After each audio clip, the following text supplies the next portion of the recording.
Yes, क्या question था उजाला मुस्तफा? हाँ करो।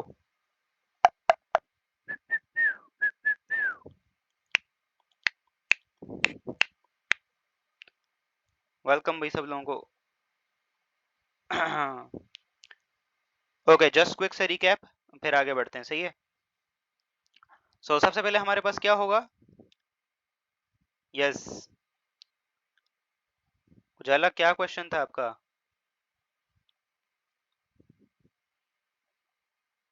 अगर पहले ट्राइमेस्टर में निकाल दें ओवरी को तो बेबी डाई हो जाएगा।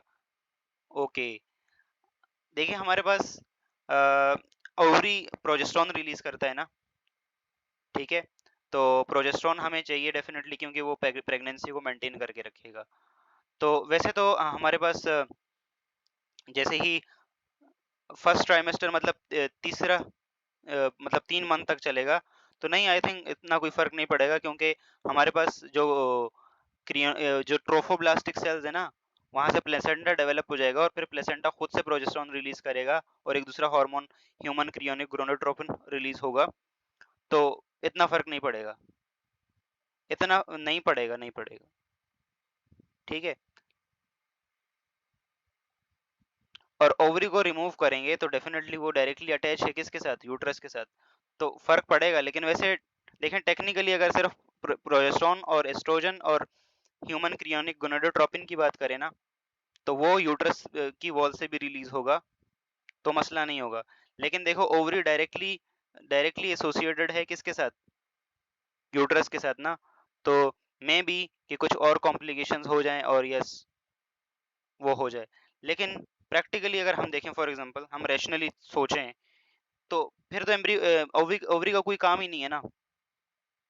रैशनली अगर हम सोचें तो ओवरी का कोई काम नहीं है, ओवरी ने अपना एग रिलीज कर दिया, फर्टिलाइजेशन हो गई, इम्प्लांटेशन हो गई, सारा कुछ हो गया, ठीक है। यहाँ पे एम्ब्रियो ग्रो कर रहा है पहले ट्राइमेस्टर में, ठीक है। वो हमारे पास प्रोजेस्टेरॉन भी रिलीज करता है, एस्ट्रोजन भी रिलीज कर रहा है, साथ साथ में एचजीएच भी, ह्यूमन क्रियोनिक गोनाडोट्रोपिन भी रिलीज कर रहा है। तो वो प्रॉपर मेंटेन रखेंगे प्रेगनेंसी को, ठीक है। यहाँ पे ओवरी का कोई इंटरवेंशन नहीं है। लेकिन नेचर है, हमने किसी चीज को छेड़ दिया, तो may be, yes may be कि देयर इज मिसकैरेज। लेकिन प्रैक्टिकली रेशनली सोचें या क्वेश्चन के हिसाब से देखें तो कोई फर्क नहीं पड़ेगा, क्योंकि क्वेश्चन के हिसाब से उसने यही गेस लगाया होगा कि भाई प्रेगनेंसी को मेंटेन कौन करता है? एस्ट्रोजन प्रोजेस्टेरॉन मेंटेन करता है, वेस्कुलराइजेशन को सारा प्रोजेस्टेरॉन मेंटेन करता है। प्रोजेस्टेरॉन ऑलरेडी प्लेसेंटा डेवलप हो चुका होगा, और प्लेसेंटा जब डेवलप हो गया तो उसको फिर जरूरत नहीं है ओवरी वाले प्रोजेस्टेरॉन की, ठीक है। Got it? Okay, just quick से रिकैप देखें। फर्टिलाइजेशन हुई, फर्टिलाइजेशन के बाद हमारे पास एम्ब्री जाइगोट बना, जाइगोट पहला दिन है जाइगोट का। फिर पूरा क्लीवेजेस होगा, क्लीवेजेस के बाद मारूला, मारूला वाली स्टेज तक पहुंचते पहुंचते तकरीबन 4 दिन लग जाते हैं, ठीक है। और मारूला के बाद फिर ब्लास्टूला, ठीक है। ब्लास्टूला आता है। मारूला बहुत ही छोटी सी स्टेज होती है, बहुत ही शॉर्ट लिव्ड स्टेज होती है ये। जी जी, रिकॉर्डिंग चल रही है। इसके बाद डायरेक्टली क्या बनेगा? ब्लास्टूला। और ब्लास्टूला 1 से 2 दिन तक पूरे यूट्रस में रहेगा, इधर उधर ट्रेवल करेगा, और फिर अल्टीमेटली उसकी 2 दिन के बाद इम्प्लांटेशन होगी, ठीक है। और लगभग में कुछ 5 से 6 दिन में क्या हो जाता है? 5 to 6 days में इम्प्लांटेशन हो जाती है। और इम्प्लांटेशन के बाद फिर क्या होता है? फिर हमारे पास जो यस जो ब्लास्टोसील होता है, जो मारूला होता है, मारूला के अंदर इस तरह के कॉम्पैक्ट सेल्स होंगे, ठीक है। सेंटर वाले सेल्स जो है वो एक दूसरे के साथ क्लोजली एसोसिएटेड हो जाएंगे, ठीक है। और ये बनाएंगे एम्ब्रियोब्लास्ट, और साइड वाले जो सेल्स हैं वो बनाएंगे ट्रोफोब्लास्ट, ठीक है। ट्रोफोब्लास्ट नरिशमेंट के लिए प्लेसेंटा, अम्बिलिकल कॉर्ड और आउटर कवरिंग्स बनाएंगे, और एम्ब्रियोब्लास्ट फर्दर एपीब्लास्ट और हाइपोब्लास्ट लेयर बनाएंगे, ठीक है। इन्हीं से फर्दर जाके एम्ब्रियो डेवलप होगा। ओके, ठीक है, ठीक है, इंशाल्लाह मेजविन। ठीक हो गया। उसके बाद हमारे पास क्या होगा? उसके बाद हमारे पास यस उसके बाद हमारे पास इनर वाले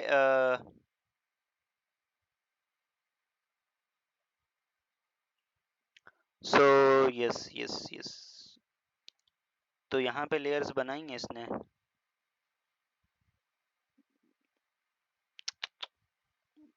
where is the Khan academy?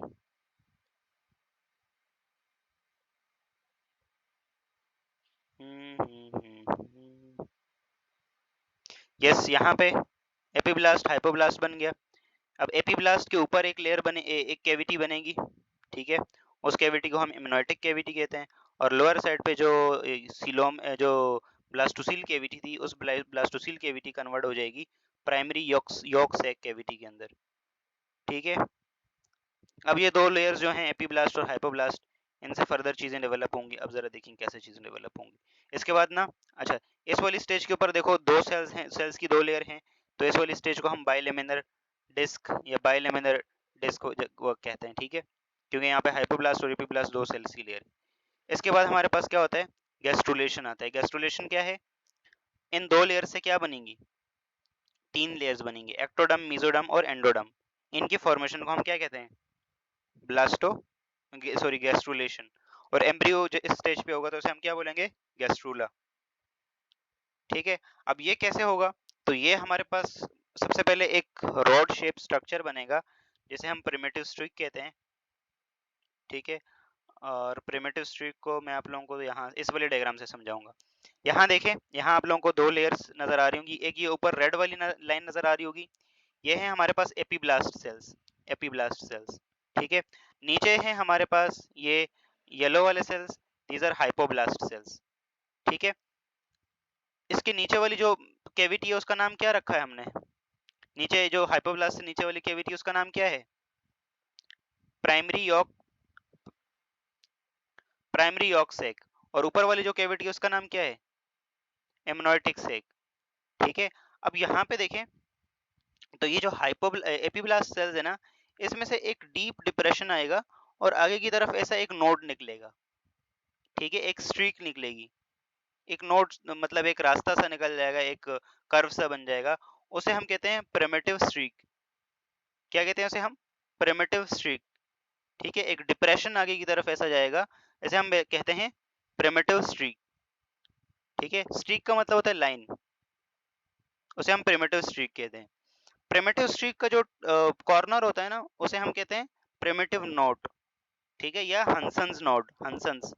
हंसन एक साइंटिस्ट है, उन्होंने डिस्कवर किया था इसको, तो इसलिए उनके नाम के ऊपर हम इसको प्रिमिटिव स्ट्रीक या हंसन्स नोड भी कहते हैं। हंसन्स नोड या प्रिमिटिव नोड। अब ये हंसन्स नोड और प्रिमिटिव नोड ना, इसमें से क्या होता है, इसमें से सेल माइग्रेट करते हैं और हमारे पास देखो कुछ ऐसा बनेगा। यहाँ से क्या होता है, सेंटर में जो सेल्स होते हैं ना, यहाँ पे देखो, यहाँ पे ना नीचे डिप्रेशन होती है इसे, तो सराउंडिंग में जो एपीब्लास्ट सेल्स होते हैं वो ग्रो करके इस डायरेक्शन में आते हैं, इस डायरेक्शन में आते हैं। और वो फिर नीचे की तरफ, ये देखें, ये आप लोगों को ये नीचे सेल ये जो आ रहे हैं, ये माइग्रेट करके वे नीचे आते हैं, इन्हें हम कहते हैं माइग्रेटिंग सेल्स,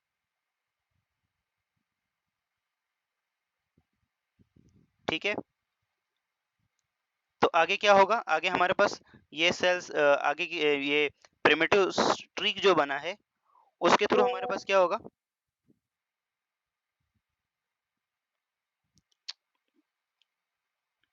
प्रिमिटिव स्ट्रीक जो बना है हमारे पास, इसके थ्रू सेल्स नीचे की तरफ आएंगे, epiblast cell.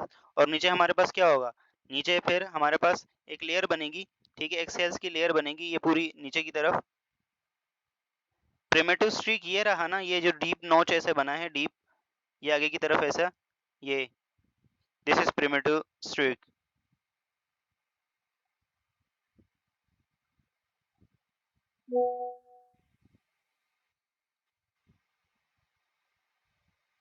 Just a minute, एक सेकंड रुक जाए। ये देखें, इसमें आप लोगों को शायद नजर आ रहा होगा, इसमें आप लोगों को ये देखें, ये नोट, डीप नोट नजर आ रहा है, ये डीप नोट नजर आ रहे हैं, डीप नोट ऐसे, इसे हम कहते हैं, इसे हम कहते हैं प्रिमिटिव स्ट्रीक। इसकी टर्मिनल पे ना एक गोल सी वो होगी, ठीक है, गोल सा वो, पापा की रोटी गोल मोल, ठीक है।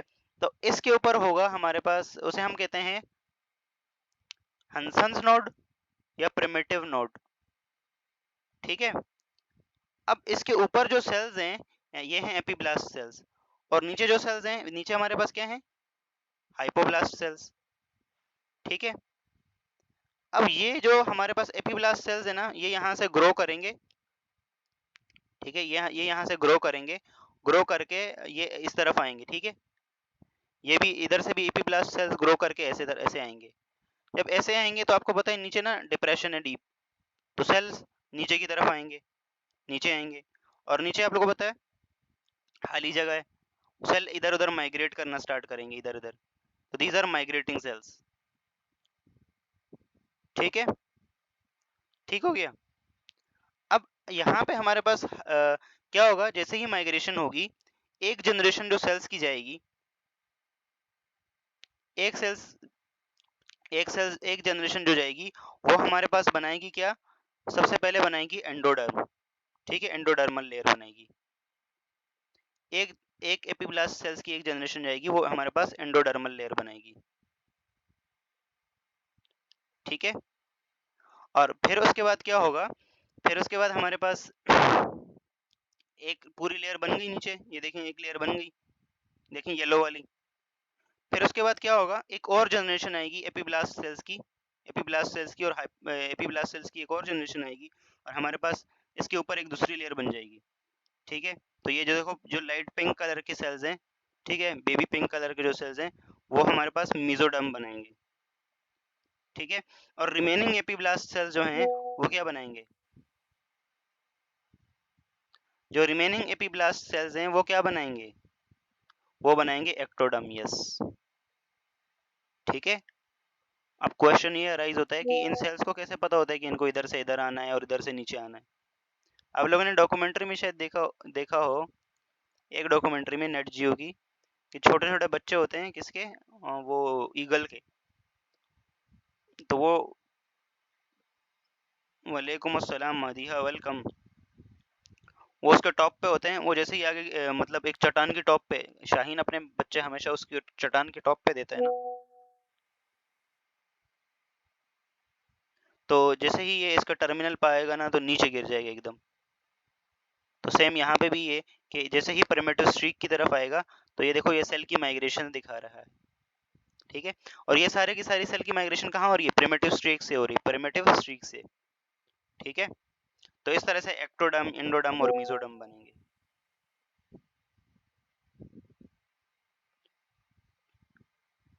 क्लियर हो गया यहाँ पे, ग्रोथ एंड डेवलपमेंट चल रहा है भाई, growth and development. Crystal clear हो, यहाँ तक सब लोगों को समझ आ गया। ओके, अब ये जो हंसन्स नोड है ना, हंसन्स नोड, ये देखो हमारे पास कुछ ऐसा होता है। ठीक है, प्रिमिटिव स्ट्रीक, ये हमारे पास ऐसा होता है प्रिमिटिव स्ट्रीक। ठीक है, ठीक है, ये हमारे पास प्रिमिटिव स्ट्रीक, यहाँ से जब सेल्स नीचे की तरफ जाएंगे, तो हमारे पास क्या बनेगा, एक्टोडर्म, मेसोडर्म और एंडोडर्म। और यहाँ से जब ये जो प्रिमिटिव, ये जो हमारे पास प्रिमिटिव नोड है, या हंसन्स नोड है, इसमें से क्या होगा, इसमें से जब सेल नीचे की तरफ जाएंगे ना, तो वो इस डायरेक्शन में आगे की तरफ जाएंगे, और आगे ना एक एक एक रोड शेप बना लेंगे, रोड शेप का स्ट्रक्चर बना लेंगे।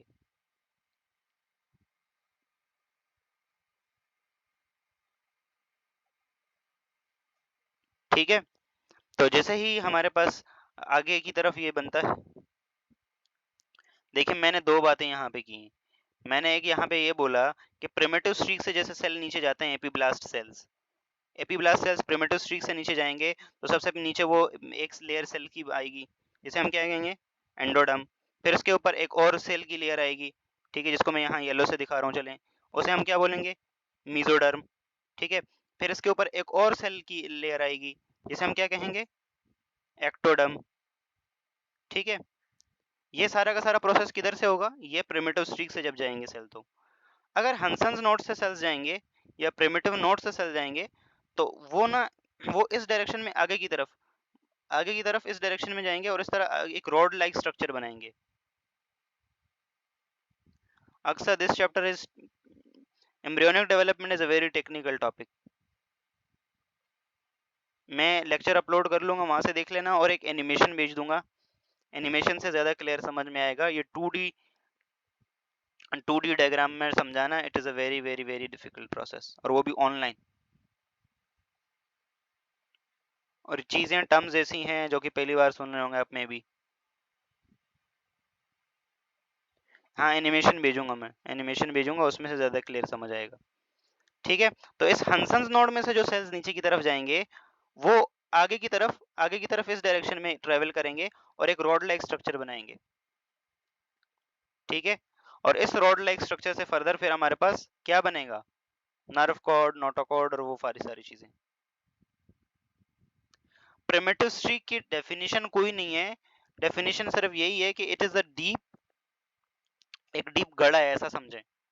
ठीक है, और उसके दोनों साइडों में ना सेल्स हैं। ठीक है, दोनों साइडों में सेल हैं, वो इधर की तरफ ट्रेवल कर रहे हैं। ठीक है, इधर की तरफ ट्रेवल कर रहे हैं और नीचे की तरफ आ रहे हैं। उन सेल्स को हम माइग्रेटिंग सेल्स कहते हैं। सबसे बॉटम पे एक लेयर बनेगी जैसे येलो सेल्स की, वो हमारे पास एंडोडर्म। फिर इसके ऊपर ये देखो बेबी पिंक कलर के सेल्स होंगे, वो हमारे पास क्या कहलाएंगे, वो मेसोडर्म। और फिर रिमेनिंग एपीब्लास्ट के जो सेल्स होंगे वो क्या बनाएंगे, वो हमारे पास बनाएंगे, क्या बनाएंगे, एक्टोडर्म। तो इस तरह से 3 लेयर्स हमारे पास बनेगी। ठीक है, तो ये सारा का सारा प्रोसेस ऐसा होगा। अब जस्ट अ मिनट मैं देखता हूँ। यस, एम्ब्रियोनिक से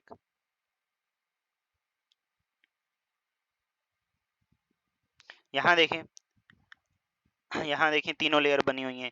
एंडोडर्म सबसे नीचे वाली येलो कलर की, ठीक है, मेसोडर्म ये मिडल वाली, और एक्टोडर्म ये ऊपर वाली। ठीक है, 3 लेयर्स बन गई। अब इन 3 लेयर से फर्दर ऑर्गन की वो होगी, ऑर्गन्स बनेंगे, तो ऑर्गेनोजेनेसिस होगा।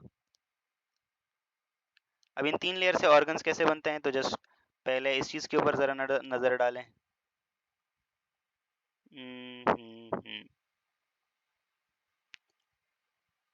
Yes yes yes.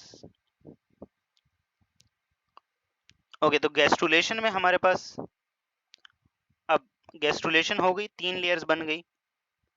एक हमारे पास एक्टोडम, सबसे ये जो नीचे वाली बॉटम वाली एक्टोडम, सॉरी एंडोडम यार, वाई एक्टोडम।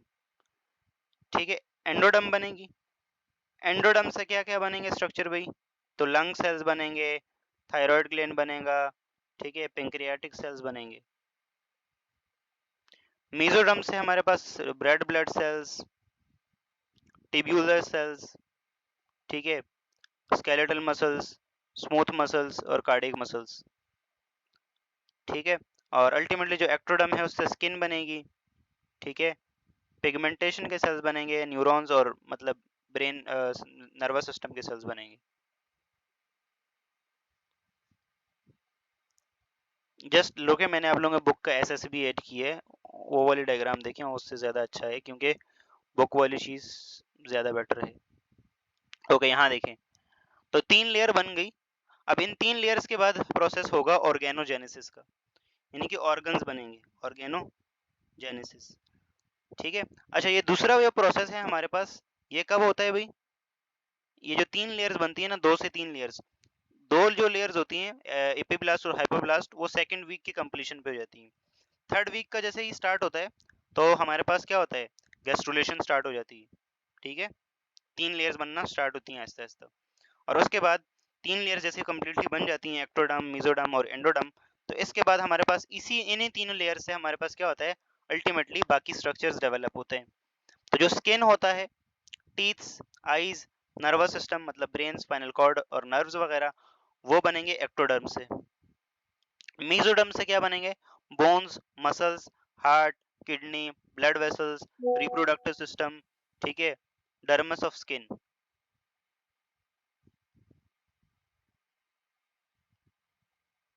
ठीक है, गैस्ट्रुलेशन जब 2 लेयर्स होती है ना, उससे 3 लेयर जो बनती हैं, इसे हम गैस्ट्रुलेशन कहते हैं। मतलब सिंपली ये जो 3 लेयर्स एक्टोडर्म, एंडोडर्म और मेसोडर्म का फॉर्मेशन होता है ना, दिस इज गैस्ट्रुलेशन। और जो एंडोडर्म होगी, इससे lining of digestive tract including oesophagus, stomach, intestine और लाइनिंग ऑफ रेस्पिरेटरी ट्रैक्ट, ठीक है, साथ लिवर, पेंक्रियाज, ब्लैडर, थायराइड, ये एक एंडोडर्म से बनेंगे। ठीक है, तो इस तरह से हमारे पास फिर कंप्लीट एम्ब्रियो की फॉर्मेशन होती है। Got it? यहाँ तक क्लियर है सब लोगों को? देखें, एंडोडर्म से लंग्स, थायराइड, डाइजेस्टिव और पेंक्रियाटिक्स। मेसोडर्म से cardiac cells, skeletal cells, tubule of kidney, red blood cells, smooth muscles sorry. Ectoderm से स्किन, न्यूरॉन्स मतलब वही ब्रेन, स्पाइनल कॉर्ड वगैरह, और पिगमेंटेशन के जो सेल्स होते हैं। ठीक है, और इस तरह से हमारे पास अल्टीमेटली ऑर्गन्स डेवलप होते हैं, और ऑर्गन्स डेवलप होने के बाद फिर हमारे पास पूरा का पूरा एक छोटा सा एम्ब्रियो बन जाता है, फीटस बन जाता है। तो यहाँ तक का ये प्रोसेस में किसी को कोई कंफ्यूजन, कोई मसला है तो you guys let me know. अभी हमने एक चीज़ इसमें नहीं पढ़ी, विच इज़ न्यूरोलेशन। न्यूरोलेशन को हम पढ़ेंगे, तो किसी को क्या चीज़ क्लियर नहीं है ये बताएं। इस लेक्चर को भी मैं अपलोड कर दूंगा, साथ में मैं एक एनिमेटेड वीडियो भी भेज दूंगा, तो उससे ज़्यादा अच्छे में समझ में आएगा, क्योंकि this topic is little bit tricky. ठीक है, तो ये देखें हमारे पास, यहाँ पे देखें, ये इतना फीटस डेवलप हो जाएगा। क्लियर है सब लोगों को यहाँ तक? कोई कंफ्यूजन? पहले जर्म्स लेयर बनेंगी, तीनों जर्म्स लेयर बनेंगे, फिर ऑर्गन बनेंगे। उन्हीं 3 लेयर से तो ऑर्गन बनेंगे। ठीक है, ऑर्गेनोजेनेसिस का प्रोसेस तीसरे वीक से स्टार्ट हो जाता है ऑनवर्ड। एंडोडर्म, मेसोडर्म और एक्टोडर्म तीनों जब बन गई, उसके बाद ऑर्गेनोजेनेसिस का प्रोसेस स्टार्ट हो जाता है, और फर्स्ट ट्राइमेस्टर में तो पूरा कंप्लीट हो जाता है। उन 3 लेयर से कैसे? तो उन 3 लेयर से जैसे कैसे बनेगा, वो आगे एमबीबीएस का कोर्स है,